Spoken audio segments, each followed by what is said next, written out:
thick as hell, thumper-looking, wow legs, and a wow ass. You know me, I love me some thighs and some butt, That's right. He's got thighs and butts for days.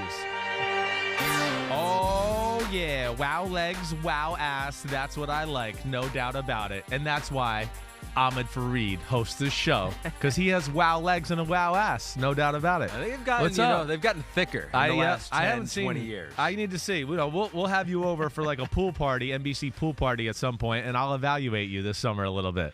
Maybe put it on social media. Rate Ahmed's legs and ass for us.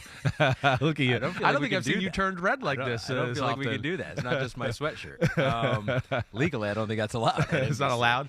But people ask. They go, you evaluate all these different positions, right? It's a quarterback. What do you like? Wide receiver. You got offensive lineman, edge. Like, what are you looking for? Butts. Basically, butts. And legs. And yeah, hey, that tells a lot. It really does, as I've always told you.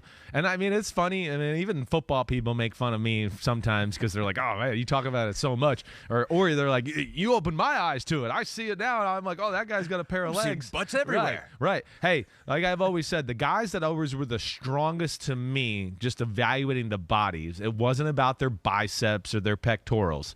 They had a lower half that was scary and some back muscles. That would be the thing I would like. Warren Sapp. I could probably out bench press Warren Sapp. Like, no joke. Like he was, I mean, probably not, but you know what I mean. It probably wouldn't have been that, he wouldn't dominate me. Yeah. Right? But Warren Sapp, but. but not to the point of where you'd think a defensive tackle should dominate a quarterback, right? But Sapp, like the legs and everything else. So there he is. Yeah, okay, maybe he can't bench a whole lot more than me, but his legs and butt and back were that of like a specimen, even though he had a belly. So if you saw that side of him, and then you go, oh, well, that's why he's throwing that 315-pounder around with one arm today and doing all that stuff. So tremendous power there. I always look for that. I'm sorry we went down this road. No, it's the key. It's the key. It's the key. So we're going to do the mock draft today. Mock draft, baby. And so these teams will all draft their first-round pick. Yeah. And they'll invite them to the stadium. Yeah. Do the press conference. Right. And they'll look at their legs and butt and go, oh, no. We made a mistake. And in Jacksonville, they just send them up to the pool up there at the stadium. And they go, now show us what you got. Go ahead. Get in the pool and let us really evaluate you. All right. I didn't know it was going to start that way, but I'm glad it did. Good. We never know. We never know. Nice red sweatshirt for you today. I like it. Yeah, it was red pants last time to celebrate the end of the evaluation period for Chris Simms. Right. And today, I got the red sweater and also the shirt that Pete got me. Oh, baby. Detroit Rams. I love it. With the combined Ram and Lion logo, because today is a big day. Lions, get 2 first-round picks because of that trade. Yes. They made with my other favorite team, the Matt Staffords and the Rams. So we got the second pick in the draft. We got the final pick of the first round, which could be very interesting on a couple of fronts. I'm excited for your team, your organization. So I'm excited for this mock draft. Okay. Because this is a different mock draft than any other mock draft out there because it combines a couple of things. It does. You're very plugged in to the NFL. Right. So you know what these GMs from a lot of teams, what these coaches, what the scouts are kind of saying. You're reading the tea leaves. Yeah. And so you're going to do a mock draft that when you kind of have a feeling of where a team's going to go, you're gonna pick that player for that team. For the most part, yes. I mean, there's some here too that like I've heard rumors or whatever, but I don't know if I believe it enough to jump on it. And we'll discuss, and I'll have that. So hopefully, if anybody wants to get out there and do a mock draft or anything, I've at least added some value to the conversation for things for you to think about. So, yeah, it is a little bit of a combination of team needs, looking at it. Oh, wait, I don't know what this team is going to do. I haven't heard any rumors. All right, so I'm going to go through my evaluation and also – within reason. I know my number 5 wide receiver might be different than the most of the people in the NFL's number 5 or 2 wide receiver. So I'm not just going to go, well, this was mine and I'm going to put him here because I had it. I understand that some of my guys aren't going to go where I think they should go. And so I'm doing it off of, I guess, common knowledge and common sense that way, too. I'm not just going to totally follow my board here, right? So if that makes sense, too. Yeah. So it's a little combination of everything like you're talking about. And you have a pretty good feel on what these teams like. Yes, exactly what kind right. of player they like. Right, yes. Upside, no doubt about it. Right. Upside, floor. I certainly do have some nuggets, as we'll get into, things I've heard around the NFL, like you explained, that make sense here. And we'll dive into all of that. But, yeah, it's a weird year, too. As we talked about. To me, the quarterback issue is it's real in trying to figure out the draft a little bit, especially the top 10. And I think that's most of the NFL. I don't think most of the NFL has much of a feel exactly of where these quarterbacks are going to go. I think that's pretty true. And then you got a few wild card players, I think, in the draft too here that can disrupt or upset things. And we'll get into that a little bit. Specifically, Derek Stingley and Kayvon Thibodeaux from Oregon. Those two guys, to me, are kind of the wild cards and could go in the top 10. Most likely won't, but if they do, man, that's going to leave some people on the board a little down the line that, of course, might make teams happy. Very interesting because both of those were talked about, I think, at one point as slam dunk top 10 players, top 10 talents. Yeah. You came out here and you said you had question marks about both of those guys, and now here we are just a few days before the draft, and there are doubts whether either one of those are going to go in the top 10. Now, there could be some movement. I don't know if teams are going to be able to trade down because there's not necessarily those big slam dunk guys I would say in the top 10. I think you're right about that. You don't have any trades in your mock draft. I did not have any trades, especially to me, the trades will not happen in the top 10. I don't think that, because like you explained it right. I don't think there's too much there for teams to want to trade up for. We've talked about there's not a lot of superstars in the draft. And then I think some of the teams here that are sitting here are going to have some players fall in their lap. They're going to go like, well, we got to have him. To me, where the trades can happen and I think things like really can open up are around like pick 15 or so, because I think that's where you're going to have beauty in the eye of the beholder a little bit as far as that goes. Like it's not a lot of superstars, but as I told you, what was that last week where I said, when I finally got done with all my evaluations, I think I was close to 80 guys that I wrote 25 to 45. Yeah. So that to me is where the value, and I think you're going to start to see teams go, oh, wait, this guy's on the board still. We had him high, and another team might go, well, we got him kind of down the board a little bit, so go ahead. You want to get him now, jump up. And to me, that's kind of how I read the room, at least a little bit. If you're a team with a couple second or third round picks, you're sitting pretty right now. No there's doubt. Going to be some good players that are going to be still alive. Without a doubt. End of the second round, early third, even maybe into the fourth round. So a deep draft this year, but we're just doing the top 32 picks. Yep. The Chris Simms mock draft, and we'll start with number 1. And usually by this time, we kind of know, we have a pretty good idea. Yeah, we don't. And it seems like for a long time we've had a good idea. Aidan Hutchinson has been the name out of the University of Michigan, the edge rusher. But now here we are just a few days before, and you're hearing different places, wow, that maybe Jacksonville's going to pull a surprise. Yeah. Maybe we don't know right now. What do you think? Yeah, well, I'm going to go with Aidan Hutchinson as the number 1 pick. One, I believe he's truly the best player in the draft, and that's the guy I would take. Now, and so, yes, much as Travon Walker, as talented as he is, probably more of a freak athlete, I understand that. Maybe a higher ceiling. I get all of that, too. Aidan Hutchinson's film in so many areas is just so good. You know what you're going to get for sure. Yeah, Travon Walker, there's that hair of a projection conversation we're talking about. In Jacksonville, here's the real thing that's going on. I do know that there's definitely conversation of tackle or pass rusher. I'm not sure what tackle it is. I mean, I've heard some people say it's Ickey, Ekwonu, maybe whatever. I don't know. But that's the rumor percolating around the NFL.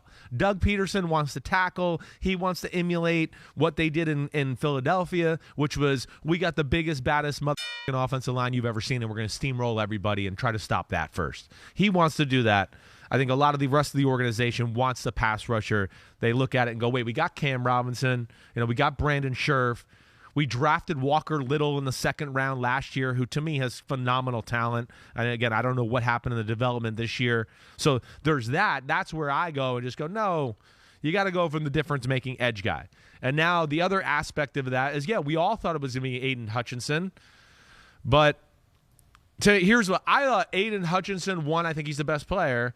2, I thought, hey, Trent Baalke, back in the day, he had Justin Smith in San Francisco, who was a real try-hard culture, awesome player type of guy that you can depend on and all that. He also drafted Alden Smith. That's where I was just going to go. And then there's the other curveball of, he also drafted Alden Smith, which Travon Walker has got a very similar frame and skill set to like. So you're right. And I think there's a lot of people in the NFL right now that think it's down to Travon Walker and the tackle. and that'll be interesting. So there's some 2 cents for you. I don't know where it goes. I'm telling you who I would pick, and I'm giving you a little of the rumors that are out there. I haven't heard enough tangible to know it's Travon Walker for me to change my pick that way. So I'm just not going to do it. But I understand that's out there, and if people are trying to make a mock, then you take that into consideration and do as you may please. And if people listen to your edge rushing rankings, right, you don't think that Aidan Hutchinson doesn't have a high ceiling. You think that in 3 or 4 or 5 years, he could be the best edge rusher in the NFL. No, without question, he has that capability. The one thing he has the definite capability is just being one of the best edge players in football. Like I said, do I wish his pass rush was a hair better? Sure. Coming around the edge, a little bit more bend, all of that. But he makes up with it in so many other areas. He's as quick of an athlete as I've ever seen at that size. I've never seen a guy that twitchy and quick. And like we talked about at the time, speed or quicks to power was a new thing to me. I was like, I've never seen a guy win with quicks to power so much, where he gets a guy going, oh no, he's going to shake me, and then he puts his head and his arms in his chest and pushes him back that way. And then the run game, disruption, he is a hell of a player. Yeah. He is a hell of a player. What do we call that, Pete? Shake and shove? Shake and shove, or shake and bake? Shake and bake? Yeah, right, something like that. A lot of shake and bake. And Aidan Hutchinson, who you think, or you have mocked as your number 1 pick in the NFL draft. So, then for the Detroit Lions at number 2, I mean, is it almost easy for them? Do they just take the guy that's not there off the edge? I believe so. They got to. I mean, to me, the edge is they need somebody that can be a difference maker on their defense, right? You're a Lions fan. Who the hell can make a play in a big moment to ever take the pressure off? Nobody, right? So that to me is what they did. Your offensive line's good. So I hope we're not looking at an offensive line there. It's a very good offensive line. They should be happy with that. We need to get some playmakers on the defensive side of the ball. Travon Walker, I'm sure they would love him. I mean, again, they're a team that I think is going to be happy to get either one. And I got Travon Walker going there to Detroit. I would think the fan base would love if Jacksonville took Travon Walker, and now Aidan Hutchinson's up around home and Michigan, and oh my gosh, that would be a great thing for Detroit to kind of have that be behind them and that backing. Travon Walker out of Georgia, number 2. We were not talking about him being a top of the first round talent maybe a month ago, right? He has shot up draft boards. People think it's just because of the combine. No, but it's more than that. It's more than that. To me, it's one of those where again. It bothers me at times with evaluators that why was he at pick 30 back 3 months ago? Why? What did you see to move him up? Oh, that's right. You just talked to a bunch of people and they changed your mind. You went, they know more than me, so I'm going to listen to them. That's what happened. So again, it goes back to our unqualified people making a lot of qualifying statements.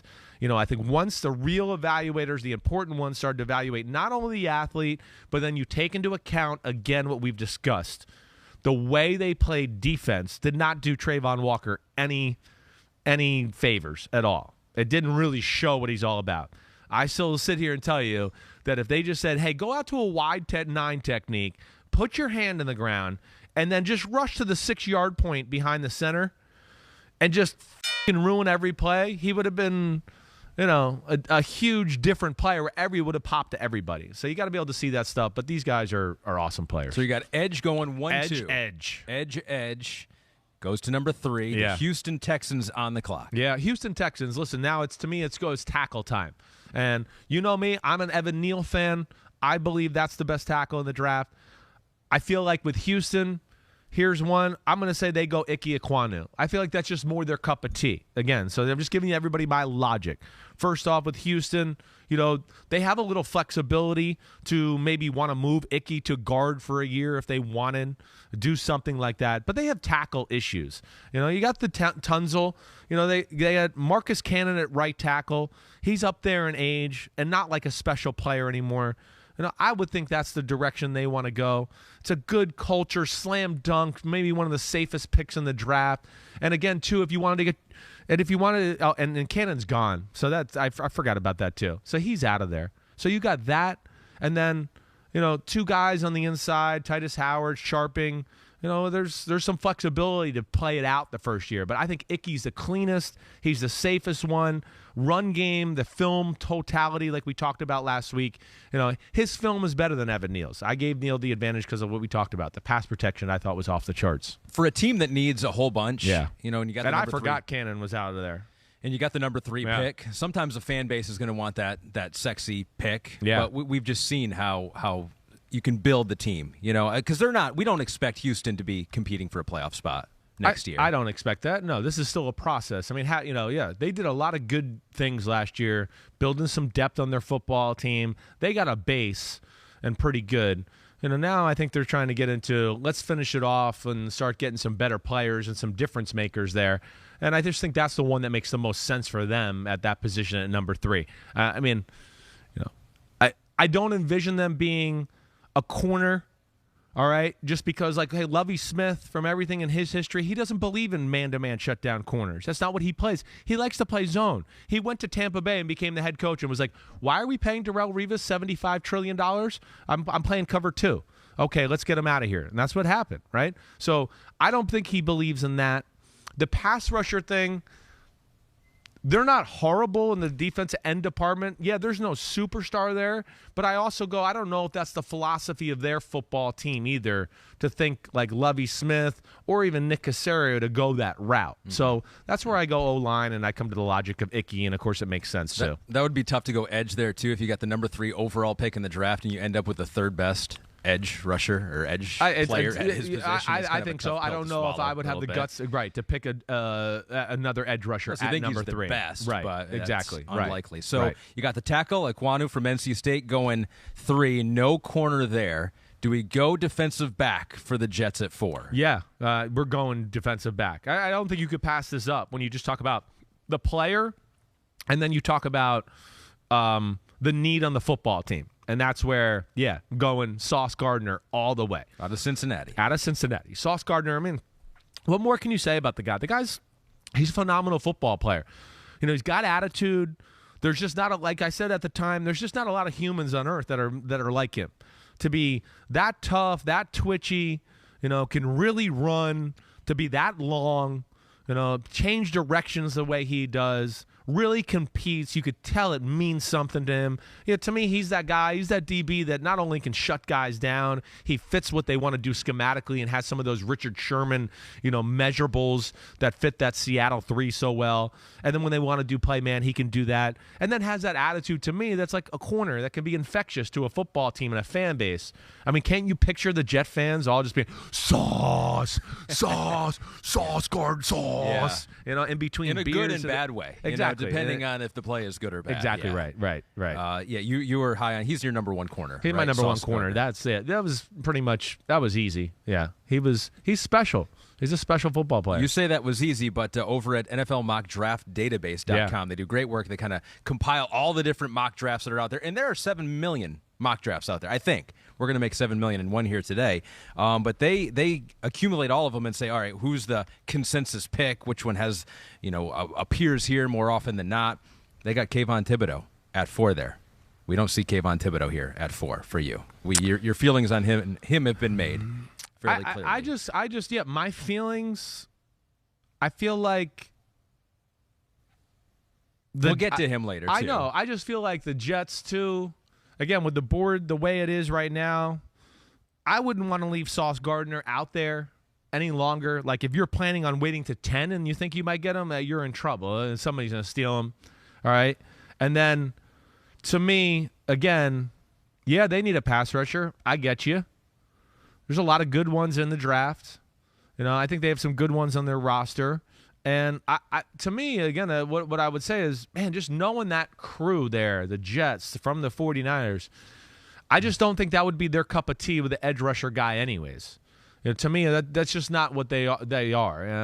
To me, again, this is a good player out there. We'll discuss that as we go here, but right. I don't think that's the kind of guy they want anyways.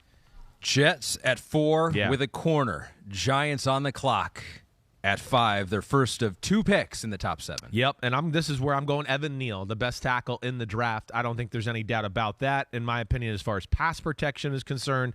And, again, they need to do something on the offensive line. I think it's too good to pass up right here.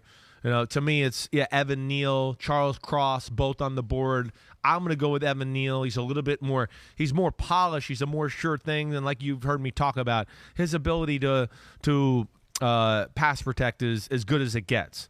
And, again, He's a road grader in the run game. You know, when he's on and doing things all the right way, I mean, nobody blows people back more than Evan Neal, in my opinion. So to me, there's also great potential there to even get better, and it was good already. I mean, it really was. I just think you get that. Yes, you give Daniel Jones, Saquon Barkley a chance, and I think it's just a desperate need, and it's a can't-miss pick here for them. Saquon's already been talking about how he's going to have a bust-out year. I hope so. Running behind Evan Neal for Saquon Barkley? No question. I mean, I think him, Andrew Thomas, and the rest of the crew that they could put there together, they could give the Giants, at least in Daniel Jones, a fighting chance and have some time to pass and throw the ball down the field a little bit this year. Fellow noted Giants fan, along with yourself, Pete Demolitis, thanks you for putting your best offensive tackle to your favorite team. Well, yeah, and, again, I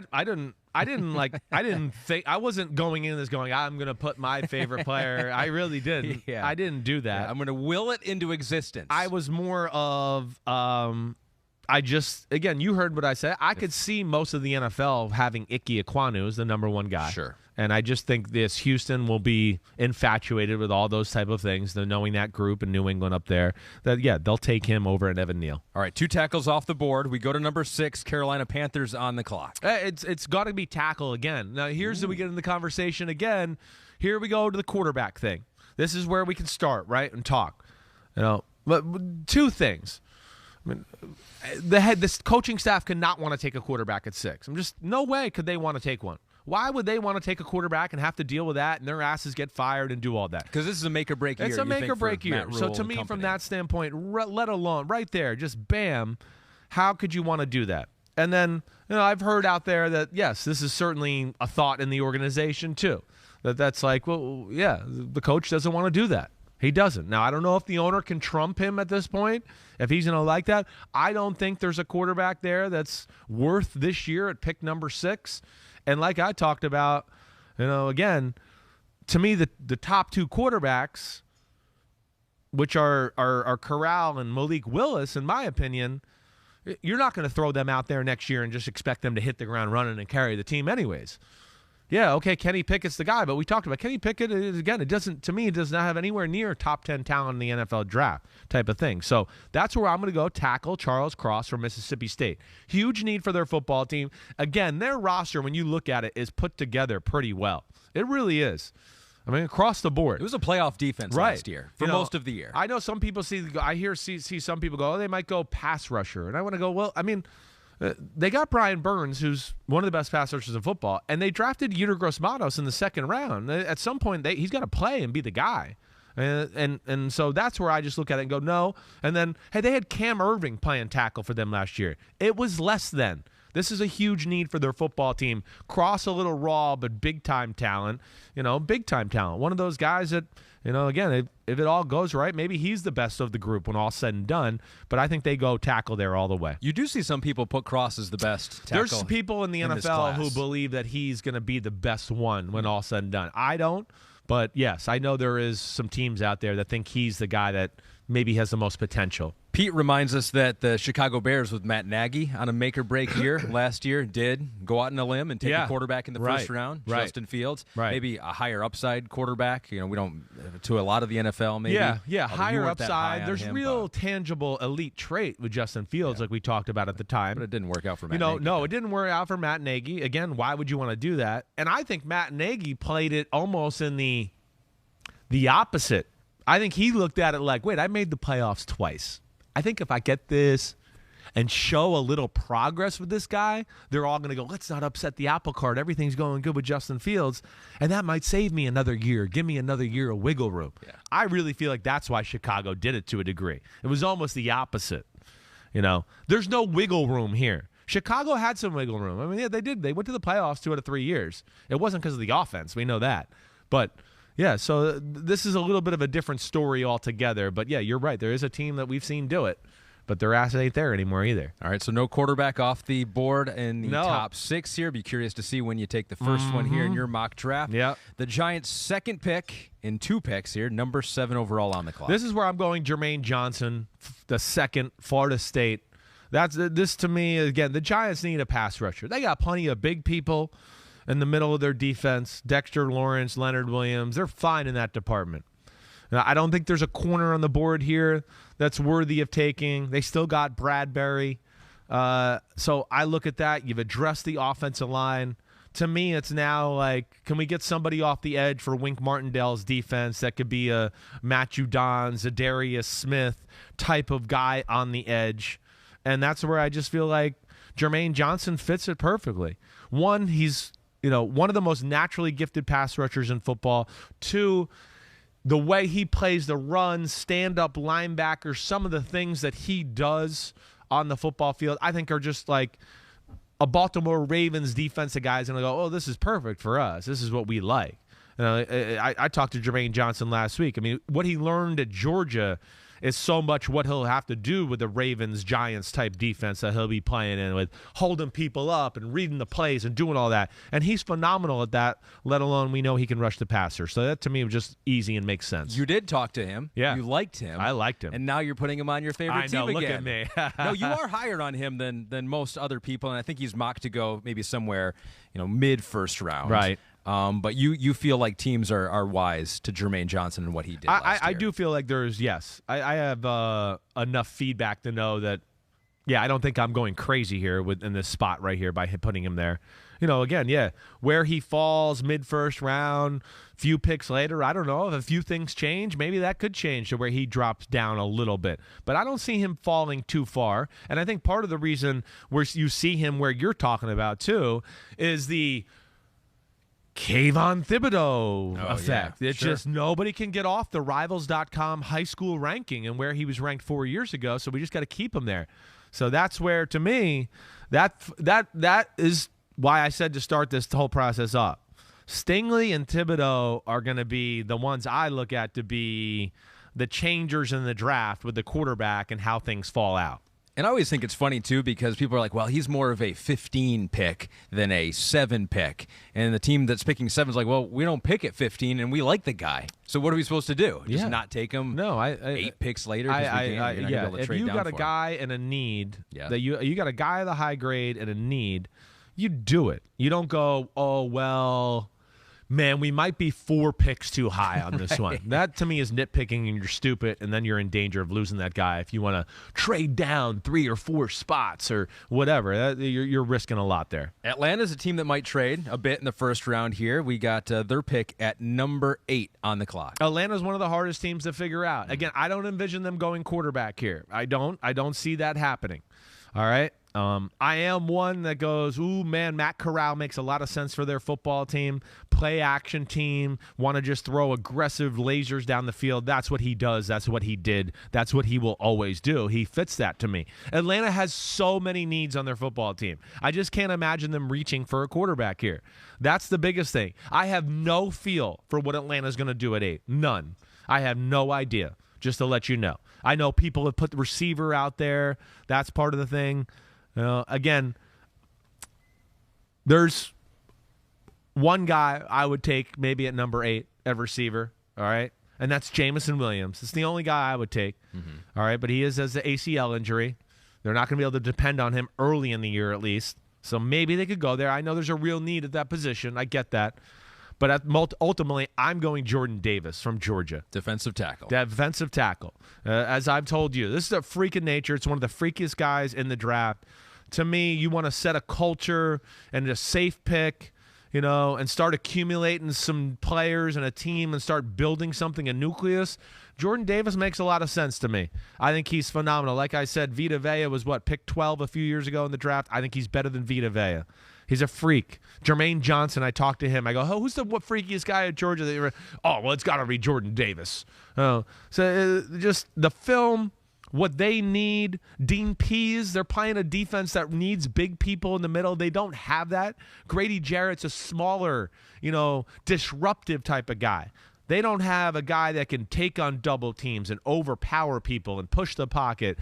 I love Jordan Davis. So that's where I'm going there. I think it's a huge need for their football team. I don't see offensive line matching up here at this pick or anything like that. Like I talked about, the receiver, quarterback, certainly a conversation. But this is one I got no feel for, and I'm going to kind of go off of my board, what I think, and I'm going Jordan Davis. So the top 8 picks are in. If you're watching the draft live on Thursday, we're probably 2.5 hours, 3 hours into the program. Do we have a recap of the 1 through 8? Chris Simms here to take a little pause to recap. You got Aidan Hutchinson going number 1 off the board of the Jaguars, even though the rumors out there that it might be Walker, it might be a tackle, who knows. There's your top 8. And interestingly enough, you got 2 Georgia players in the top 8. Yeah. That team was stacked. It seemed like every position group we went through, there's 1 or 2 Georgia guys that were worthy of discussion. As we go now to number 9, the Seattle Seahawks on the clock. Seattle's a hard one. So here we go. To me, this is Seattle. Seattle, to me, here's the team where I think there's a connection with Seattle and Oregon, the school, right? Oh. I've heard, here's 2 things here. Oh. Connection with Seattle and Oregon. I don't know what the connection is. Proximity. Ed Orgeron and Pete Carroll have a relationship. All right, so there's Derek Stingley. They could use a corner. They could use a pass rusher. And they could use a lot of things, as we've discussed. I mean, Seattle's got a lot of needs on their roster. They really do. So here's one where, again, I understand this is the first place I look at to go, this could be Kayvon Thibodeaux, this could be Stingley. I wouldn't do it. There's no doubt about it. But if you're thinking about making a mock bet and betting on PointsBet or mock draft and doing a PointsBet perfect 10 type of thing that we'll talk about here in a minute, all right, then maybe you want to think about Thibodeaux or Stingley. I'm going Devonte Wyatt from Georgia. That's where I'm going to go. The other defensive tackle. The other defensive tackle. The other guy. The guy that fits what they want to do up there in Seattle. The guy that's extremely disruptive, can be, a Michael Bennett, the play-up type of force for their defense. Again, they have some guys that are solid or good edge rushers, all right? Some guys I think you could depend on. And then, some of them, LJ Collier, they got, let me pull up their roster. The kid, Taylor, they drafted from Tennessee a few years ago, to where I came to it and went, listen, I know they can use a pass rusher. I understand that. But felt like it was not desperate, all right? I understand the corner thing. I wouldn't take any of the corners there. I would not take Derek Stingley there for the reasons that everybody's heard me say. I understand that some people in football love him, and I get it. I see it. They love the feet. They love the hips. It's amazing. They love 2019. They love 2019. And to me, Chris Simms just can't get behind. Wait, weird. Film was good 3 years ago. It got worse 2 years after that. I can't get behind. I just can't. So that's where it bothers me. But here, LJ Collier, Rasheem Green, Alton Robinson, Darrell Taylor. Again, not guys that you're going to look at and go, oh, man, they're unbelievable football players. But I'm going to go, no, they're damn good players. They're damn good. All right? Defensive tackle, they got some size guys. Poona Ford, Brian Moan, Quentin Jefferson's there. They got Kandichi. Shelby Harris a little bit. Shelby Harris they got from the Denver trade. But to me, no, guy that can just muck a play up and do a whole bunch of things on the defensive side of the ball. And that's where I go Devonte Wyatt. I love him. I mean, he might go higher than this, in my opinion. Maybe I'm low here.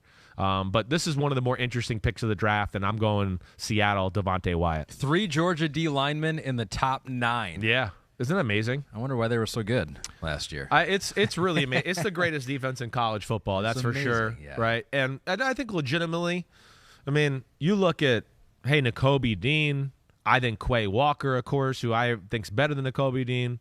Lewis Sign, the safety, sorry, I always mess him up. I wouldn't be surprised if all 3 of those went. They'll be dicey. There's an end of the first round type of guys, but it wouldn't be shocking. So we go to 10 now. The Jets have another pick. You had him taking Sauce Gardner, the corner, at 4. What do you see him doing at 10? Gosh, the Jets, here we go. It's receiver. It's receiver. Who's it going to be? I don't know. Jameson Williamson's the best receiver in the draft. I don't think really anybody in football disagrees with that. Not that I know of. I really haven't talked to one person that goes, Jameson Williams is the best. The receiver out of Alabama. ACL injury. Exactly. ACL injury, late in the year in the national championship game. I'm having them take him. I am. I'm going Jameson Williams here. Again, the play is not about what he can do for a year. What could he do for me in week 3 of this year? Week 3 of this year. What can he do for you in week 13 this year and next year in week 3 and then the year after that? That's what we're looking at to like maximize the guy, right? So I just look at that and go, the guy's too talented. You know, he's a real, in my opinion, difference maker. I think he's every bit as good as Devonte Smith last year. In fact, I might think he's better actually as the time went on. I really think as the draft process went on and the more I saw him and stuff, I think I like him more than Devonte Smith last year. To me, they're not desperate at receiver. It's not like, oh my gosh, we got to have, like, it's not a Green Bay situation. Right. This is one where you just go, man, we just want one more guy and we're going to be really dangerous with our biggest investment with our quarterback, and let's do it. And that's where I'm going to go that. Drake London, would he be in this conversation? I could certainly see him being there. He's very high in the NFL circles because of the size and the route running. You know, he scares me a little with the speed like we talked about. I think he could be a guy maybe in the running for this pick here too. But if I'm the Jets, I'm going Jameson Williams. You pair up Jameson Williams with your guy, Zach Wilson, right, and you are flipping your allegiance from the Giants over to the Jets. I'm liking them a lot. I'm liking them a lot. I know that I already do like the Jets. I can't help not like the Jets. I'm that weird Giants fan that actually likes the Jets too because of, yes, the quarterback and the people that work there. You know, again, so I'm sorry. I'm a human. You know, I've known some of them for a long time, and I believe in them, and they're good people. So I root for the Jets. All right, so that's the top 10 right there. Yeah. And if Chris is exactly right with his top 10, Jay Croucher from PointsBet will give you $100,000. Actually, I think Chris is probably ineligible, right, Pete? Darn it. Chris might be ineligible for this. Why? It shouldn't be. It should be eligible. If you out there are listening to this, and look at that picture of Chris there with a tie in the cheeks, the high cheekbones and the haircut, perfectly groomed. Professional. NBC picture to that this year. But if you take Chris's picks and they are exactly right, you can win $100K from PointsBet. So if you've been listening to the pod over the last few weeks, you know that Chris has been giving you insight, analysis to help make you smarter when it comes to the draft. Our partners at PointsBet have been listening as well, Chris, and they have cooked up a contest that you will not find at any other sports book. Any other. The PointsBet Perfect 10 presented by yours truly, Chris Simms. Ooh. Yes, that jerk Chris Simms is presenting this to you. Why Perfect 10, you ask? Yeah. Because that's exactly what you'll need to be. Okay. Perfect, okay? And selecting picks 1 through 10 on Thursday night. And if you're perfect, you can win $100,000 and free bets from PointsBet. And, I mean, damn, if you're perfect, I'm going to call you next week and tell you you're perfect, too. I'm going to add that on top of the prize. Yeah. Okay. Right. I'm going to be like, yeah, we're going to have you on the pod, actually. If you're perfect and you win $100,000, we're going to have you on the pod and call you a genius, and then also like tell you, let's rub it in on PointsBet, and you stole $100,000 from them. Let's rub it in. What are we going to spend it on? What if it's like 10 people? What if it's like it's something crazy? We're going to have a busy pod next week, okay? That's what we're going to do. So here's what you got to do. You got to go to PointsBet.com or you download the app. If you're a new user, you enter the code HOMIE. You get those 2 risk-free bets up to $2,000. Once you're signed up, or if you're already a PointsBet user, you go over to that promos page, opt in to the PointsBet Perfect 10 contest. After opting in, you go over to the 2022 draft betting markets. And so you're going to see those individual bet markets for each picks 1 through 10 there, Chris. Yeah, all right, cool. So that's good. I'm glad you're doing this and explaining this a little bit better because you're way smoother. And if you need to go back and listen to that again, which I might have to do, we got rewind. We all got rewind. From there, place 10 bets with the stake of your choosing. All right, it can be as low as 50 cents. All right, yeah. All right, 50 cents. Don't be in the club. Yeah. You'll need to place exactly 1 bet each for picks 1 through 10. All right, so everybody got that? You'll need to place exactly 1 bet each for picks 1 through 10. Get your bets in prior to 9 a.m. Eastern on Thursday. So you got to get it in 9 a.m. Eastern Thursday. Early in the morning. Yeah, early in the morning. Don't wait for those rumors. Don't wait for those rumors an hour before. Get up, watch Pro Football Talk at 7 a.m. And as you're doing that, get in your perfect 10, send it in, and then sit back, relax, and wait to see if you'll be $100,000 richer and friends with Chris Simms and Ahmed Fareed. Exactly. You'll be on the pod, a recurring guest. That might have ruined it right there. They might be like, damn, I wanted the $100,000. I'd rather not. I got to talk to these guys, though. They go, can I opt out of the friendship between Chris and Ahmed? All right, so that's PointsBet trying to give away free money. We're moving on in our mock draft now. Number 11, the Washington Commanders. That does not roll off the tongue. It does not. It really does not. I know. It's weird. And I think this one, to me, was one of the easiest picks of the draft, I think, when it just all laid out there to me. Kyle Hamilton, Notre Dame. You look at Washington, their roster, what they got there. They don't have enough numbers at the safety position. there's a real need, I think, within not only numbers but the player himself. And the thing that you love about Hamilton is he can really fit kind of 2-3 holes in one. Yeah, it's safety. Oh, smaller linebacker, bigger safety who can play over the slot, almost like Jeremiah Owusu-Koramoah in Cleveland last year, where you can go, we can kind of be like, leave him there and never really change and match up with everything. Oh, they got a small slot receiver? Kyle Hamilton's fine. Oh, they got a tight end there? Kyle Hamilton's fine. Oh, they're running the ball over there? Kyle Hamilton's fine. Like, that's where he's great to me. And to me, there's a real need for this with the Washington football team. He's like another guy that I just look at and go, as safe as it gets in the NFL draft. Again, there's no bust factor with this kid even with at that all. slow 40 time. I know. 4'5'9", 6'4" guy. And, again, like we've always talked about, I think, and you've seen enough highlights and clips now to go, yeah, it doesn't look like 4'5'9" when you watch it on TV. Mm-hmm. And it doesn't play like that on TV either. He runs a lot of people down, and he's awesome in coverage. So, to me, it was one of the easier picks of this mock draft. I didn't have to stress too much about this one. There could be some value there, too, because there were times where people thought maybe Kyle Hamilton could go as high as number 2. I think that's too high for me, certainly. But, yeah, is there Is there a team there in the top 10 that really likes him sitting there? I don't know. I mean, he's worthy of that type of pick. And then it leads to the Minnesota Vikings at number 12, who took a couple of players that you really liked last year, Darisaw and Kellen Mond, the quarterback. No doubt. So who do you have them taking in 2022? So this is where I think the slide ends for Kayvon Thibodeaux. This is where I'm going to go Minnesota Vikings, Kayvon Thibodeaux, off the edge. All right, we're talking about a defense that's going 3-4, outside linebacker type. Okay, now it's third down. We need you to put your hand on the ground and rush the passer. Just to me makes too much sense here. So there's a real need, I think, without a doubt. Again, Daniel Hunter, I know he's there as well. Got to be a little concerned with some of the medical issues he's had to deal with the last few years.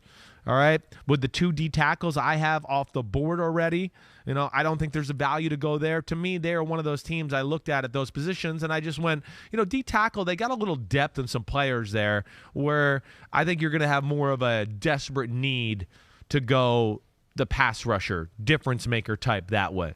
And to me, it's been an issue for their football team. I know corner's another issue that we certainly could talk about with the Minnesota Vikings, but yeah, they're mocked for Trent McDuffie in a lot of places. And that could be a possibility. I mean, that's what I thought about too, is going the corners right there.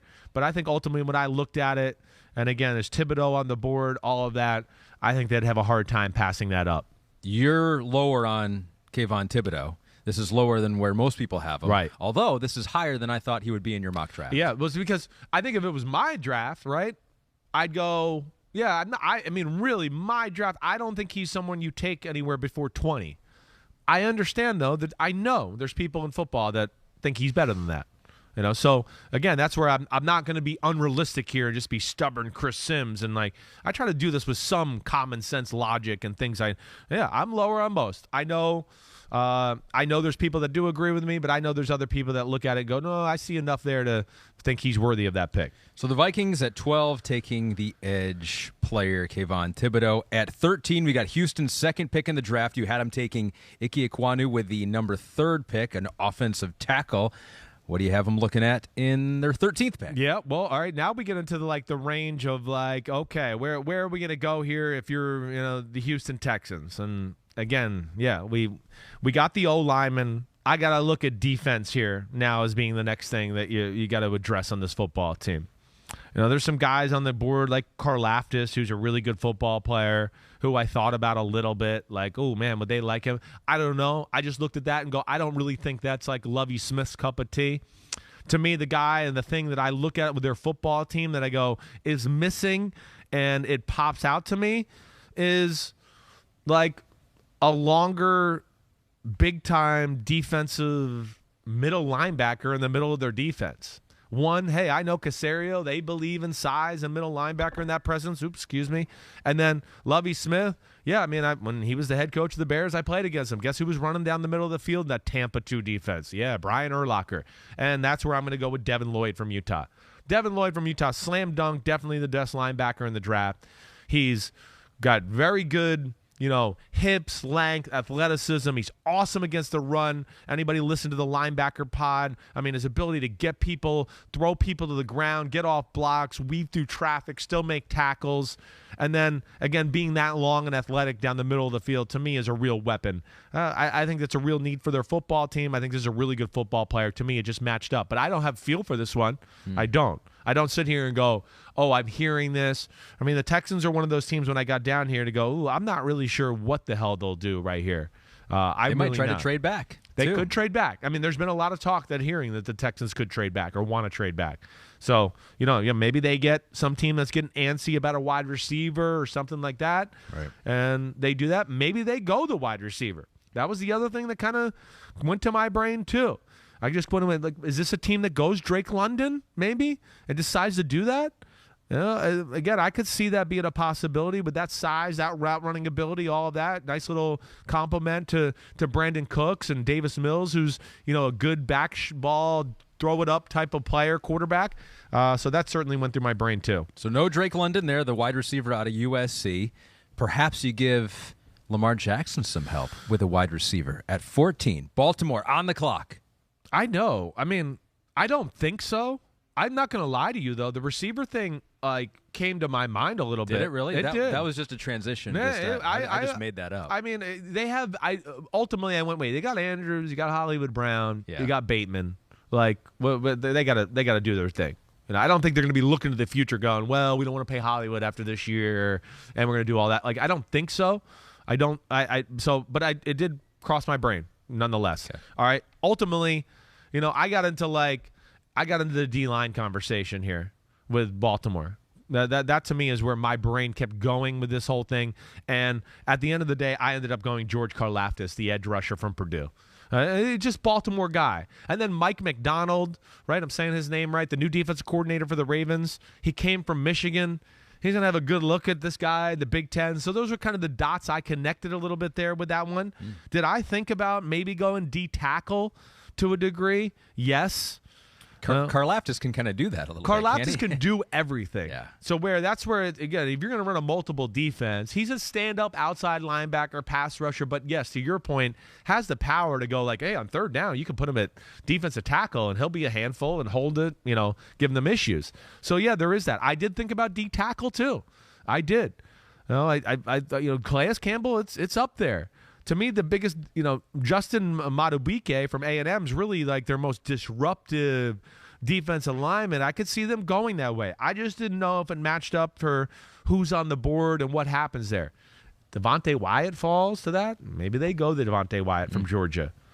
I thought about even Travis Jones from Connecticut, the big D tackle, space eater type of guy. I thought about that as well. But ultimately, I just looked at it and went, wait, they got Tyus Bowser, he's a good player, but they got Oweh. Man, you got a guy like Karlaftis on the other outside there. You become a really pain in the butt, good defensive football team, and that's where I decided to go. They got Jalen Ferguson, Tyus Bowser. They're not bad players here, too. So I'm just giving you this was a tough one for me to figure out a little bit about where to go exactly with Baltimore. Another edge rusher off the board in the Chris Simms certainly mock worthy draft. of that to me. That's for sure. That's what I'll say. 5 off the board in the first 14 picks if it goes perfectly as Chris Simms says it's going to go here. 15, the Eagles on the clock. Booyah. Eagles, I got going receiver here. Again. I do.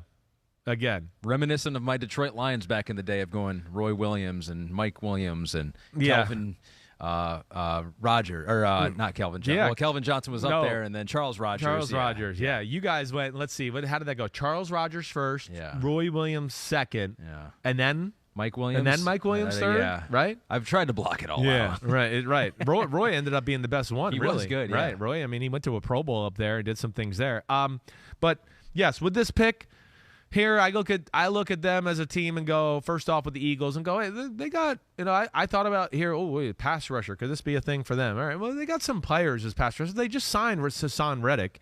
I know, I saw a lot of mock drafts that got, them taking edge guys. And I'm going to go, I just don't think it's that desperate a need. And with the guys I have off the board, I don't think there's anybody worthy taking of there. So that's where I don't look at it more than anything. They just signed Sweat. They still got, Barnett. They still got Graham. They got Hassan Reddick. So that, to me, it just didn't make sense, all right? So that's where I'm going Drake London, wide receiver, USC. That's what I would do. And listen, I know Garrett Wilson's on the board, Olavi's on the board. Devonte Smith's those guys. They're just better versions, in my opinion. So, and Devonte Smith was really good last year. Like, don't get it mixed up. I know I said those things about Jameson Williams and all that. He's a really good player. Yeah. Like, I love Devonte Smith. But, so you got Devonte Smith, who's the speed guy and, can take the top off and a good route runner. To me, now we need another type of guy to go along with it. And that's where I wouldn't go Garrett Wilson of them. It's like he's just a lesser version of Devonte Smith to me. Let's bring another angle to the defense here that they got to defend. Something else they got to worry about. And this is where I went. I was thinking, Burks, Treylon Burks, Drake London. I went London just from this aspect of big body. Jalen Hurts is a good big body receiver thrower. He throws a nice jump ball, soft back shoulders. We talked a lot during the season how he throws deep balls and he gives his guy a chance and he's very good at throwing the deep ball. And Drake London's just made for that to me. And that's what he is. His speed scares me a little, like I talked about, but his ability to run routes and his size are real and they're elite. And that's where I'm just going to go with him over there. Where like I said, I toyed around with the idea of Treylon Burks because I think too, he's different than Devonte Smith, too. Yeah. Wait, we got the route runner, the speed guy. Now we got the guy that we can give a speed sweep to and throw a screen to and sneak him out of the backfield behind the ball and throw him the ball, and he'll make 4 people miss and outrun people and do all of that. There's a little more physical of an element with London and Treylon Burks that makes sense, but I'm ultimately going with Drake London there. Your second wide receiver off the board after Jameson Williams, you had going number 10 to the Jets. It's Drake London, 15 to the Eagles. 16, midway point of the first round. That's the New Orleans Saints now on the clock. Yeah, and that's is where I'm going offensive line here. I'm going Bernhard, Raimann from Central Michigan here as the tackle, right? I think a lot of people think again, I think it's a real need for this football team. We know that. They're a team, here's the first thing I want to say about the Saints. I don't think Saints are going quarterback. And I know a lot of people think, this may be where Kenny Pickett's going to go. I don't. I am one that believes the Saints think they're really good. The Saints think they're a player in the NFC right now with the way it's set up. And they should. Well, why wouldn't they, right? You think about it, you go, Saints? I mean, they lost Jameis Winston last year. They still almost made the playoffs. They had a bunch of injuries with their team. And they're probably looking at it and go, the NFC? There's only 4 teams in the NFC. We're clearly maybe 5. So let's go for it. I've got the sense from people around the league and people I know that, yes, they're not into let's start over with a young quarterback. They think they can still be a real player. And that's, to me, a guy, here we go. We need a guy that can play right away, help the football team. I like Bernhard Raimann a lot. I know a lot of people had the Penning kid I saw, as the next tackle off the board. To me, this was the next best one. There was a little more of a physical element to his game that I liked more than Penning. I got Bernhard Raimann off the board here. Our friends over at PointsBet say that the New Orleans Saints currently have the 7th best odds of winning the NFC. So, a fringe playoff team. A fringe playoff team. The last team in. Still win. That window is now. Sean Payton will be midway through the year, he'll be I'm going to go back. That team can still win. I didn't think they could still win. I'm going to go back. Well, you look at, that's what happens. You look at the roster still, and you still go, okay, corners are pretty good. Sure. Still got DeMario Davis, a linebacker. They were able to manipulate the cap enough. D-line is really good still. O-line, they just got to replace a few people and maybe look to the future because they got some guys that, will be out of there soon a little bit. So they got that. And, of course, we know wide receiver is another position that they certainly could address at some point here. So 9 through 16. We've reached the midway point of the first round. There you see another Georgia D lineman, Devonte Wyatt, going off the board there at 9. Got a couple more edge guys, very deep in edge, and our second wide receiver, first safety going off the board. Now we go to 17. That's the Charger. Our Chargers have not seen a quarterback yet off the board. Maybe you start planning for post-Justin Herbert here for the Chargers. For 14 years down the road. Going to have to wait another couple picks for a quarterback. Chargers at 17. Yeah, Chargers, again, have had a very good year in free agency. Yep. I think that's the first thing we could talk about. Shored up their defense. They did. I mean, they definitely did. They made some moves there for sure.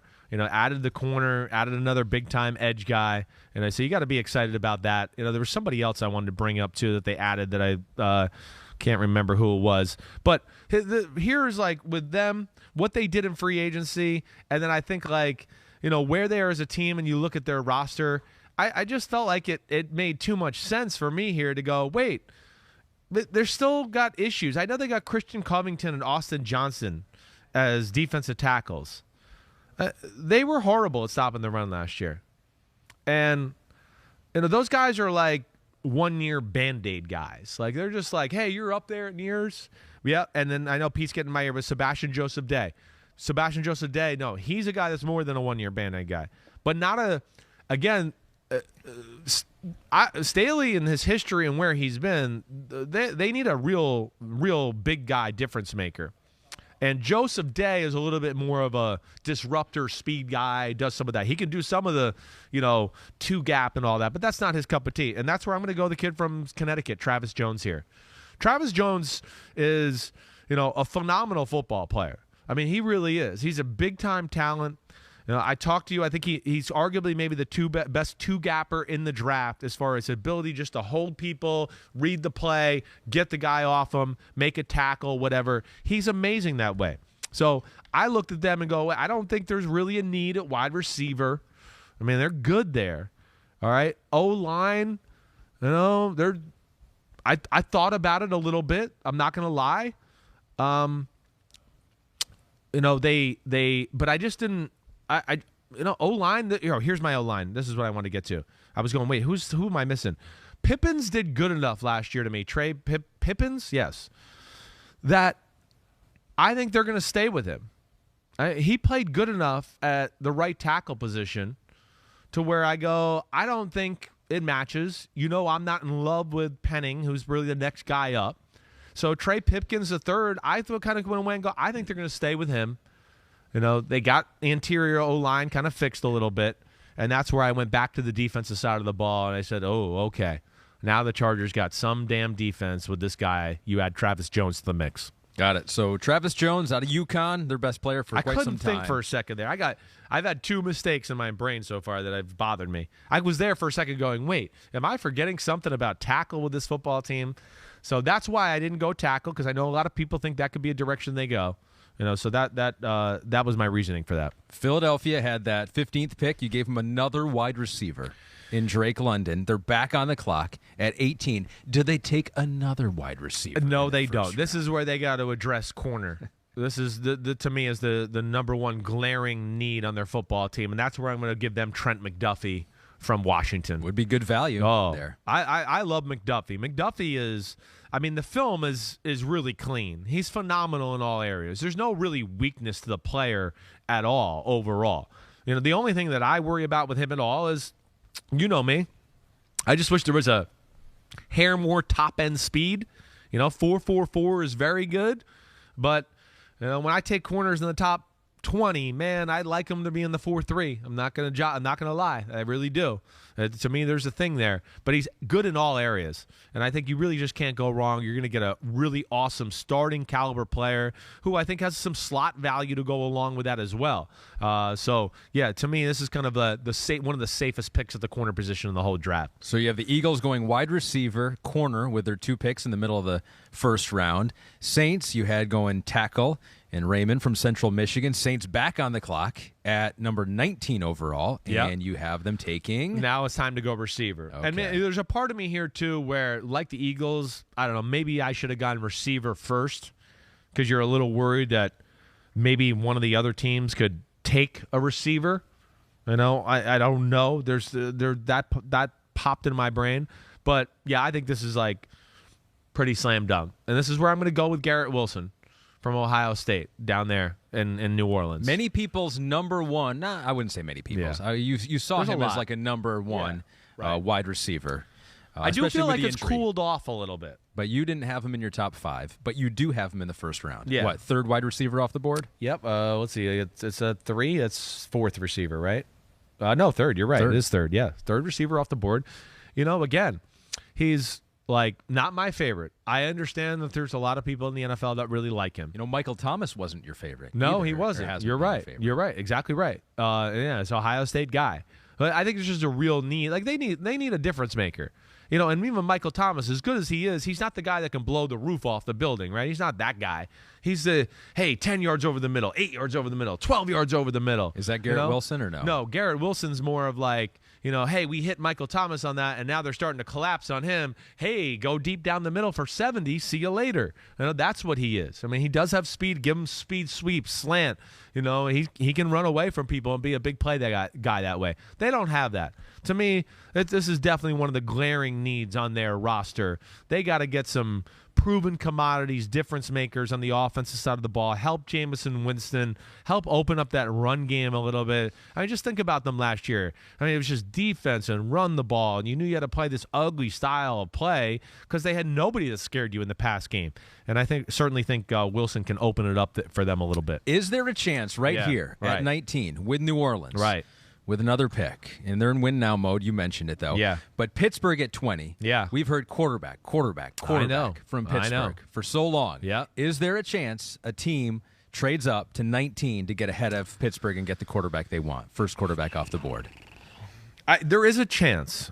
Going back to what we talked about before, I just don't know who it is or what the team is or who loves Malik Willis to that extent that they're going to go get him there. So I am going Malik Willis at 20 to Pittsburgh. It's one of those that kind of just goes. Pittsburgh seems to never really hide their intentions sometimes with guys. Right. Last year it was Najee Harris. Exactly. They kind of let you know all year. I think about Mason Rudolph being drafted at quarterback. Everybody said Mason Rudolph was going to the Steelers. I remember watching the pro day, and Mike Tomlin was right behind him. They're going to go there. Yeah. Joshua Dobbs came out. They were doing the same thing. Looking for Pittsburgh in the mid-rounds. Mike Tomlin was there at the pro day. Turned on the freaking pro day this year from Malik Willis. Who was the first guy you saw? Oh, there's Mike Tomlin. Maybe he calls dibs. He's got that seniority in the NFL where he's just like, I got dibs. I got that the guy. rest of the NFL respects that. Yeah, right. Okay. Seriously. I don't know here. It's just one that I just think they're going to make the move right off the bat. Here's my only issue and my only thing I thought about with the Steelers. I thought, man, they are the Steelers. When they need a center, they do like drafting centers. And I'm not going to lie. I thought about one of the names I wrote down on my first draft is Linderbaum from Iowa. I just wonder, are they going to just go back to Webster and Marquise Pouncey and go, let's start the new era with our center? Yeah. I mean, they are that way, the Steelers. But ultimately, I just feel like this is the style of football they want to play. Malik Willis, movement of the quarterback. Mike Tomlin, play defense. We run the ball. My quarterback scrambles and makes a few plays to keep first downs alive, saves my defense. Play action pass, throws bombs to Chase Claypool. I think that's the style of play they want to play. I'm going Malik Willis at 20 right there. If they do that, yeah, is he good enough? I don't think so. To play this year? I don't think so. I wouldn't be surprised if he still got on the field this year. But again, here's a guy that training camp, that'll give me a glean, and if he gets there, just to see the progress. But like we've talked about, he's raw. There's no doubt about that. He's really big-time talent. I like his motion, and he makes some wow throws that he can do them as easy as anybody you're going to find, where you just go, holy shit, that was an unbelievable throw. And was he twiddling his thumbs and like not even caring here and threw that? Like he did just do it easy. And that's what you love. And I know there's people that see that. So I'm going to go Pittsburgh, Malik Willis. Maybe getting the quarterback of the future there for the Steelers. At 21, the New England Patriots got what they hope is the quarterback of the future last year in Mac Jones. They're on the clock at 21. Yeah, and I'm going to go tackle here. They're protecting their investment. I think, again, it's New England. They're old school in their thoughts here. I don't know. I mean, New England's the king of trading down. Could I see New England trading down here? Of course I can. I mean, that's what they always do. I mean, they're the kings of like, wait, if our need doesn't match up the value, they're not going to reach and make a pick. They're going to trade down and just go from there. They believe their board's going to win out eventually. And that's where they're gonna really strike it rich. Is that because Bill's looked at so many players, he wants as many opportunities to take all of them? Well, give me more picks. I think he believes in playing the numbers more than let's play the numbers on one guy. Yeah. Right? I think that's where he believes on it. And then especially they have great belief, which they should, and their process. And they're like, Bill of all people, in my opinion, is not going to be the guy that go, like kind of what you said early in the draft, where he's going to go, where we go, well, some teams, if you just like the guy, just take him. So what, it's 4 spots too early? Yeah. Bill's like 4 or 5 spots too early, I feel like, for Bill. He's like, that's too many for me. We're going to trade down. It just doesn't match up. They're big that way. But if they do stay, you think going you're Trevor go Penning. Trevor Penning. Trevor Penning. Northern Iowa tackle. Northern Iowa tackle, big, athletic. I wish he was a hair more aggressive like we talked about, but got all the measurables and tools of being a first-round pick. I don't know if I expected all these guys to go off the board this early. It's just kind of the way it fell, for me as I went through the process here. But, yeah, offensive line play was down a little bit last year. And I think they get this guy here and, that allows them to get their best 5 on the field. I don't know what else matches up to me to make sense here. I don't think they're going to go Derek Stingley from LSU. I don't think that's their type of pick. I don't know if there's another corner on the board there that makes sense for them. And I do question what their philosophy is going forward on defense anyways. I don't know if they're going to be as much of a man-to-man football team. So I think there's a need on O-line here. This is interesting. Now we're getting to the playoff teams that need maybe 1 or 2 pieces, shore up an area of the team. Mac Brown got hit. Mac Jones got hit way too much last year. Yeah. They were not as dominant in the run game. They didn't pass protect nearly as well as they had the years before that. He needs a little more time than most quarterbacks, right? He needs a little more cleaner pocket. No question. And you got Trent to work. No question. And then you got Trent Brown on a 1-year deal where it's iffy. You just don't know what to get from Trent Brown.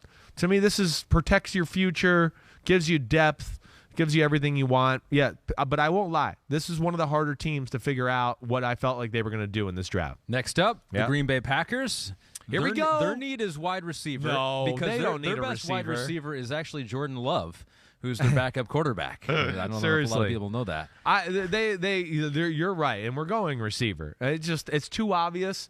And to me, this is where it's been too obvious for a few years in a row, though. Yeah, no, we go like, well, they got to take a receiver. Yeah. Well, they have to this year. I hope they do. Let's see. You're right. It has been obvious. They need a receiver and a receiver that they know can come in and hit the ground running. There's guys here that, of course, I think are more talented and that I would want to have. But they got to be a little bit on the, we got to have a guy that can help us. Like, we can't be like, oh, we think this guy is going to be 3 years down the road, the best one. They, to me, have to err on a little bit. We need a little bit of urgency here. All right? And that's where I go Chris Olave. Olave, to me, is one of the most well-rounded wide receivers. He can do everything. Incredible route runner. Can go deep. Seems really well-schooled and nuanced and understands, certain things as far as in route running to be open, to be dependable. And to me, that would make sense for Green Bay. Green Bay, as we've talked about, it's an execution football team. Rodgers doesn't trust you unless you run the routes exactly the right way and we're on the same page. Olave's that guy to me. Has a little bit of like a Devonte Adams feel, too. Oh, we can put him in slot because he's a great route runner and do all that. We can put him outside and he can win one-on-ones. It might not be, oh, whoa, he's taking the flying down the field and all of that, but he's going to be really good and dependable and an awesome football player for a long time. You liked him better than his teammate, Garrett Wilson. I like him better than Garrett Wilson, no doubt about it. All right, and so we'll see if Aaron Rodgers likes him just as much, if that, in fact, happens at 22 for Green Bay. 23, Cardinals on the clock. Cardinals on the clock. Here we go. Derek Stingley time. Oh. All right. He's finally off the board. Finally off the board. That wait in the green room backstage was painful. Yeah, listen, I know a lot of people think he's top 10, top 15 pick for sure. And there's a part of me, yes. We talked about Seattle. I don't know. Is there another team on here that maybe does that? Maybe. Even though I think it's realistic to think that this could happen, where it's like it comes up and people are going to go, wait, we had a pretty good grade on Stingley, and oh man, he's there. We can't pull the trigger. I could see that happening. I mean, we've seen that happen in years past with DBs especially and all of that. So I'm going Derek Stingley there. There's a huge need, I think, on their football team at the corner position. Again, did I think about maybe a guy on the edge or somebody like that for Arizona Cardinals? Yes, I did a little bit. But I thought just the need at the corner position was more than anything. And that's where I go with Stingley. As how he's viewed, they're a team that seems to be into the Isaiah Simmons, freaky Rondell Moore, this freaky guy, right? I just feel like they're the team that would take the chance. Robert Kimdichie originally, thank you. Pete just said that one. Exactly. That's my point. I feel like they're the team that'll be a little bit like, he's there, we got to take him. We've been watching him since high school when he was the #1 high school corner. I'm just having fun. And he'll come in with a chip on his shoulder because he went late, and they like that. Their quarterback right now, Kyler Murray, has a chip on his shoulder. Pete has predicted that of all your picks in your mock draft, this one will be the one that gets the most pushback. Yeah, you think because people think it's just too late. Yeah, I know. I know. Everyone has them top 10. Everybody's got them top 10. I get it. You have them top 23. I just want to keep sitting here and going, who in the top 10? Like, I don't think the Giants are going to roll the dice on Derek Stingley, nor do I think the Jets are. In a year where it's like you got all these picks and you're the Jets and you got a chance to do it. You know, I don't know. I just don't look at it that way. The Texans at 3. I know. You know, the Falcons at 8, all the needs they got. The best player on their defense is A.J. Terrell. He's a corner. They're going to do that again? I mean, him and Grady Jarrett are the two best players in their defense. So that's where I just go, everyone goes top 10, and I just want to go, where? What team? The Panthers at 6, are they going to take Stingley after they just took a corner in the top 10 last year? And they got corners all over their roster? That's where it just...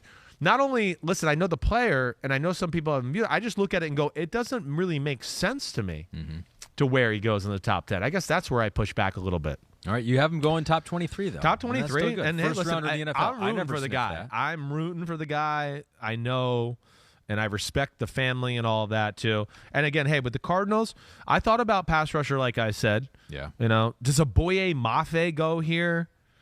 You know, does the kid from Penn State? To me, that's just too high for them. I don't look at them as this kind of area talent, but it is edge rushers, and we know how they can be overvalued at times. That certainly popped in my brain a little bit. Dallas did pretty well with their first-round pick last year. That was Micah Parsons, who played linebacker and edge rusher killed it for them. 24th overall, Cowboys on the clock again. Yeah, and that's where we're going. We're going offensive line. Offensive line's an issue for them, period. You know. Again, defensive line, you could look at that there, but I think they got enough bodies and things there to I look at it. Their team is built around their quarterback, their CeeDee Lamb. They want to play that style of football. They were enabled to run the football last year and open up holes at all. And we talked about it a lot, right? The trickle-down effect. I didn't think the offense was really all that great and creative unless the run game was working. The pass game was not good enough to kind of stand alone by itself and get it done. So I just look at that and go, yeah, I think that's a pretty big need for this football team. Zion Johnson from Boston College is slam dunk, really good, high floor, pretty high ceiling, and like instant plug and play. Already played in a pro-style offense up in Boston College, and you can hit the ground running there and feel really good. 3/4 of the way through now. Pick 24. The Cowboys have just made their selection, shoring up that offensive line, protecting Dak Prescott a little bit more. So a recap of 17 through 24. You got the big guy from UConn, defensive tackle. You got a corner in there. You got a couple wide receivers in Olave and Wilson, the two Ohio State kids. And you got the Steelers taking Malik Willis, the first quarterback off the board at 20. 25. The Buffalo Bills do not need a quarterback. No, they don't. The Buffalo Bills, I mean, of course, it's a really good roster. Again, they got, I think, a lot of defensive linemen, as is. They're okay there. I don't, offensive line has, come to my brain here with them a little bit. Corner is probably the other thing I look at. Offensive line, they signed some free agents during the year to where that's what got me off that. They're okay there. Corner, I do think I look at that and go, that could be a real possibility here. Daxton Hill, maybe that kind of guy. Jordan Poyer right now, like, great, Pete, I'm sorry because I messed up with the Marcus Cannon thing earlier because I remember looking at an old roster earlier today where he started the game. That's why I threw him in there. Right? Am I losing my mind here? Jordan Poyer's still there. Yeah. Contract dispute, though, right? Right. So there's the squabble. I did think about Daxton Hill from Michigan here because he could be that guy, nickel, safety, do all those type of stuff. Andrew Booth, one of those corners from the Clemson corner. I thought about that. But here we go. I got a little curveball. Ooh. And this is a little bit because of, I've heard this too. Breece Hall. Yeah. Iowa State running back. Off the board. I heard so a little love affair through the grapevine up there in Buffalo that I've heard that they like Breece Hall a lot. So I'm going to kind of go here with, it's not totally off the rails here to go with this guy for what they are as a team. They're going to throw the ball. You're going to start playing too much defense. Ooh, here's a draw play to Breece Hall. your safeties are 30 yards deep, and now you're going to have to tackle Breece Hall 30 yards down the field, and he's got 3 rockets up his ass. I can see them going that route. Oh, you're down the field worried about Josh Allen throwing lasers. Here's a dump-off screen to Breece Hall. Uh-oh, watch out. He's got 40 yards of free space to run around and get going here. So this one's a little of, yes, off the radar, but also hearing a little bit and going, yeah, I can see this makes sense. I can see it. It does make sense a little bit. And they're a team, and again, like I said, you look at offensive line, I think they did enough in free agency. The secondary thing is the question to me, and that's to me what it'll come down to. Breece Hall or somebody in the secondary. Got it. And they thought they had, what, J.D. McKissick, right? Right. In free agency. Exactly right. Going back to Washington. Yes. You like Walker, the running back from Michigan State, that's better my than cup of Breece tea. Hall. But they want a guy that's a little bit more of a real thing in the pass game. Got it. And that's, to me, Walker is like, he saw 4 balls in his whole time in Michigan State. He needs no pass game. Breece, you get to see a lot of it. You know he's smooth and can run routes out of the backfield, and that is his cup of tea, and that makes sense for what they want to do there in Buffalo. 26 is the Tennessee Titans. Yeah. They're a playoff team from last year. Might need everything, though, because everyone gets hurt every year. Right, so eventually they need all positions. Where do you go here? Well, I go back to offensive line here. This is where I really looked at them this way. We got Robert Woods. Maybe they're a team that could be in the wide receiver market. I don't know. Just with Vrabel, John Robinson, New England type, I think they'll look for more value at the receiver in some other round. But you got Woods and A.J. Brown already. D-line, the D-line's awesome. Man, they're amazing. Middle linebacker went through my brain. They don't need safety. They don't need corner, really. So I went back to the O-line. That's what they are. I mean, that's who they want to be. And, there's some need there as far as interior O-line and right tackle. You could kind of go either way there in that conversation. And that's where I'm going to go Kenyon Green from the Texas A&M. Guard. He kind of fits both of those, though. We talked about, he played tackle in college. He's got all the measurables and is capable of doing that. But, yes, I think ultimately he's ready for guard right now. Maybe they're going, wait, we get him a guard now, and we actually do think there's potential he can be our starting right tackle, maybe 2 years from now. I could see that being the plan with this guy.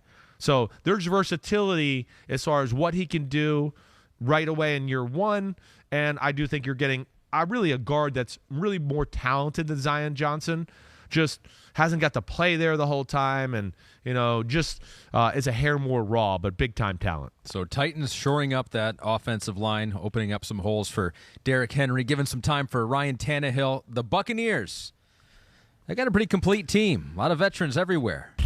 They're on the clock at 27. Yeah, the Buccaneers, again, I was like, wide receiver? Are they going to go wide receiver here? I don't know. They just going to, you think about O-line. Would they do something like that and try to, add to the fact that they, lost a guy or two, or lost 2 guys. They lost their 2 guards. Right. So but they did trade for Shaq Mason and got him there to fill one of those holes. I don't think there's anybody there worthy of that pick, interior O-line, except for one guy. And then they might be able to do this because their team is so good, like you're talking about, is I almost did put Tyler Smith from Tulsa on there. Tyler Smith he played guard, a tackle at Tulsa. He is made for guard, and I don't know did you do O-line with me that day? No. Tyler Smith was one of my fun watches. He was one of those guys. I didn't make him a top 5 or 6, but he was the next guy, and I said, oh my gosh, just you want to talk about mauler killing people. I remember you saying that. Yep. He was a good athlete. It's just all mechanics and raw. They just need to fix that. He was doing crossover runs as he's pulling, and I'm going, oh my gosh, nobody's taught this guy. He's just doing it all. I'm I'll just get it done this way this play, and I'll do it this way next play. And so you loved him. He didn't make your top 5. No. And does he make your first round mock draft? No, he did not. I'm going to go Andrew Booth from Clemson. All right? Yeah. I'm going to go Andrew Booth from Clemson here. I think I look at it and go, hey, got Carlton Davis signed up. Jamel.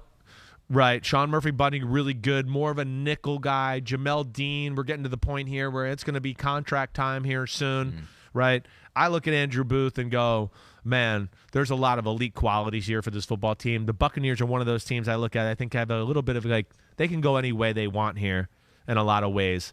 And I think that I just ultimately came on Andrew Booth. I did also think with them, safety a little bit too, as far as like a Daxton Hill. That did cross my brain as well. But ultimately, yeah, I'm going with Andrew Booth at corner. The corner is off the board at 27. 28, Green Bay Packers back on the board. You have them taking Chris Olave with the 22nd overall pick. Did they address defense with 28? Yes, they did. And this is where I'm going Daxton Hill. I'm going Daxton Hill here. You know, Darnell Savage has not been very good for them at safety position. You know, that's one issue I look at. You know, and then you look at their football team again. They got a lot of things that, you know, are good. I thought about Trey Burks here as far as like maybe they do another receiver here, have a little bit of a different guy, you know. And again, they can create ways to get him the ball. And Lavi's running routes downfield, and now we got, you know, this guy underneath doing this route or coming out of the backfield or whatever. Like I did think about that, but I think ultimately I looked at it with just Adrian Amos, you know, where he's at in his career, corner position overall. I know the two outside are phenomenal. I get that. This is kind of your nickel safety type, which I kind of came away looking at their team going, I think this is probably the number one need on their team for me. Again, you know, there's nothing glaring other than receiver on their team to really look at it and go, oh, that's an issue. But I went to the Joe Barry defensive coordinator, man, all those years with Tampa Bay and Rondé Barber. They really don't have that guy. And like I said, at the safety position, they've been a little less than. I'm going to go there. I know some people go pass rusher. I want to go. They just re-signed Preston Smith for like $50 million, and they got Rashawn Gary. They're not going to go pass rusher. I mean, I don't think. I know people say that. I don't see that being the case. So this is where I went Daxton Hill from Michigan. Daxton Hill, so you got him going safety after going with receiver. Another team that a lot of people think are going to take a receiver in this very deep receiver class is the Chiefs, and they're on the clock at 29 and 30, so back-to-back here for Kansas City. Yes, and I didn't really think it was going to fall this way, but if it does, it will be totally awesome. Christian Watson from North Dakota State, my second favorite receiver, and just this is going to be one of those where, I don't know, again, maybe one of these teams before this takes him. You know me, I think he's worthy of that. But I do know that NFL people are a little concerned about his ability to play the 50-50 ball and the competition. And yeah, I understand it, you know, so that's out there. I like him more than that. I don't put as much into that at times, you know, as you've heard me with past receivers. I just realistically could see, you know, some of these other teams that want to draft receivers, I think really need something right now to prove it. They can't go on the, oh my gosh, unbelievable potential guy. Like, there's a few questions we have. I just don't think, and I think it's going to leave on the board here. And I think, like, when they pick him, the whole league's going to go, we let Christian Watson fall to them?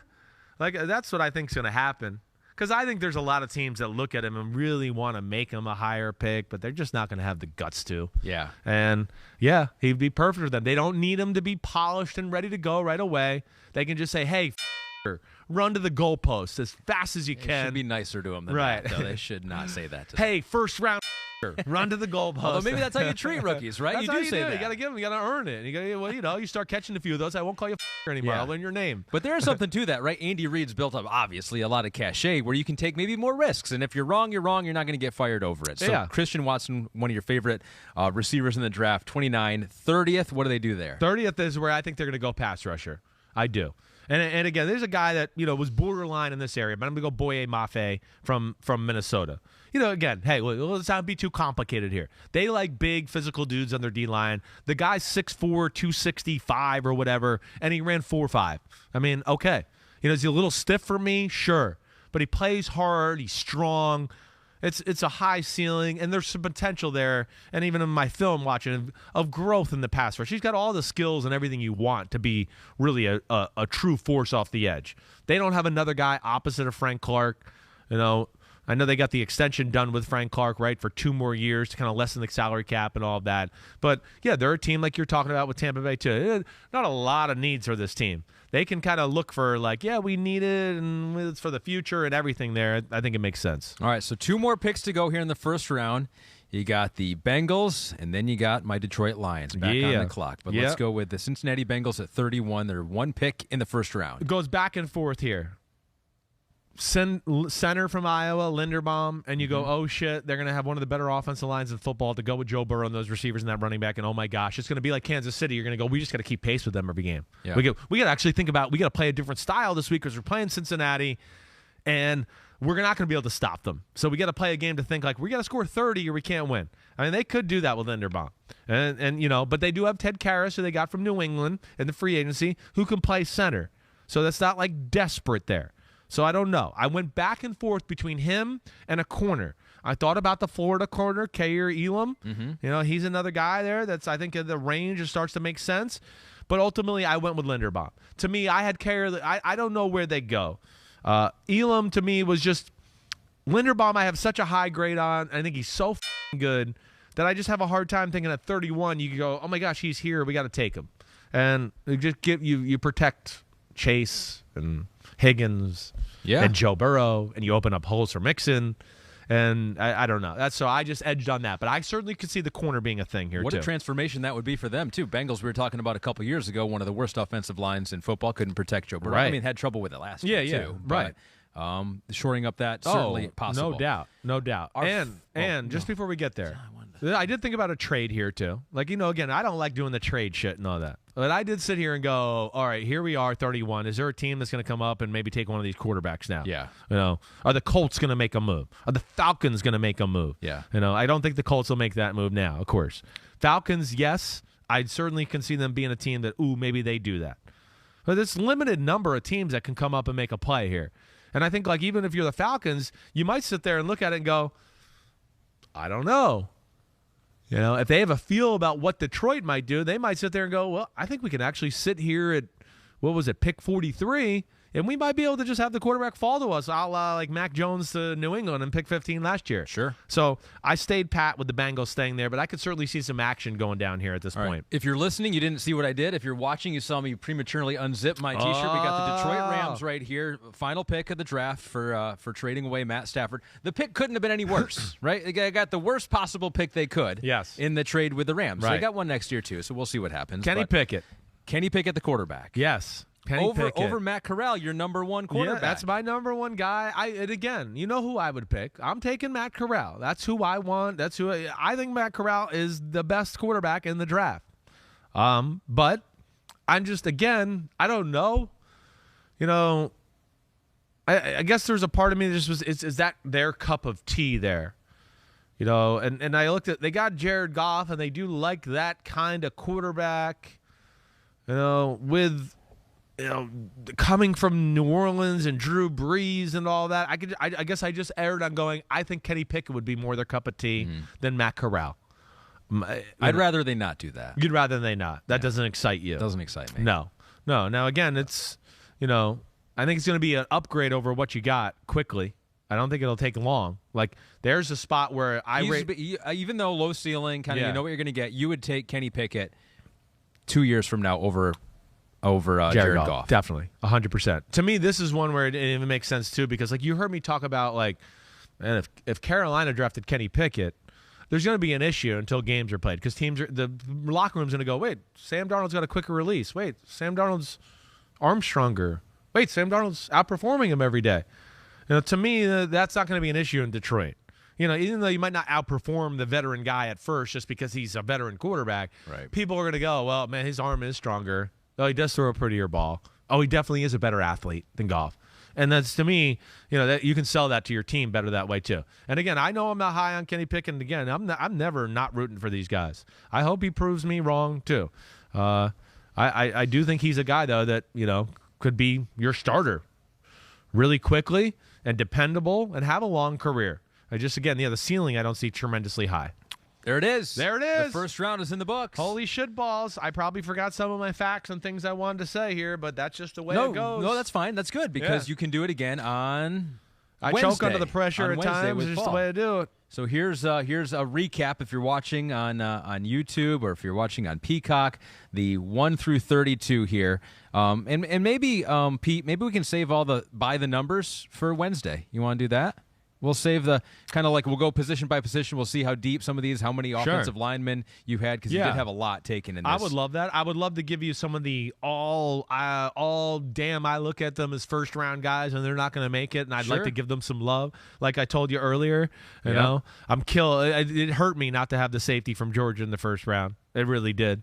It hurt me not to have him there.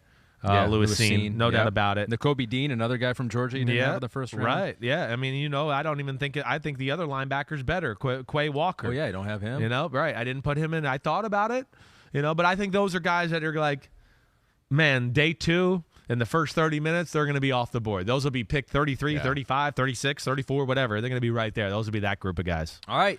You got plenty more to talk about on Wednesday with Paul, and more news may happen by then. More, no doubt about it. React to that. Yeah. Well done. Thanks, man. Appreciate it. Thanks for the red sweatshirt today. Thanks for just appealing to the fan base and clamoring for the red sweatshirt. They always love it. And thanks for your Detroit Rams shirt. Yeah. Thank Pete for that. Yeah, and thank you for agreeing to the summertime swim party butt and hamstring pictures we're going to take of you. I don't think we can post the pictures of it online, but it's just weird. What's wrong with that? You can't show a guy's legs and butt on Instagram? Is that a little too I've seen worse, is right.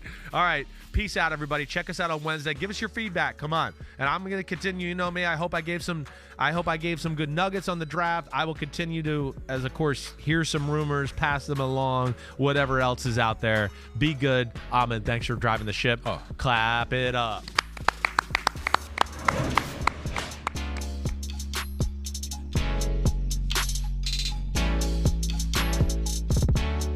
Yo, what's up? Come on, man. Subscribe on YouTube to Chris Simms Unbuttoned Podcast. I need you. Please hit the subscribe button, please. Hi, I'm Mike Tirico, and thanks for watching. Make sure to hit subscribe for the latest news and highlights from NBC Sports.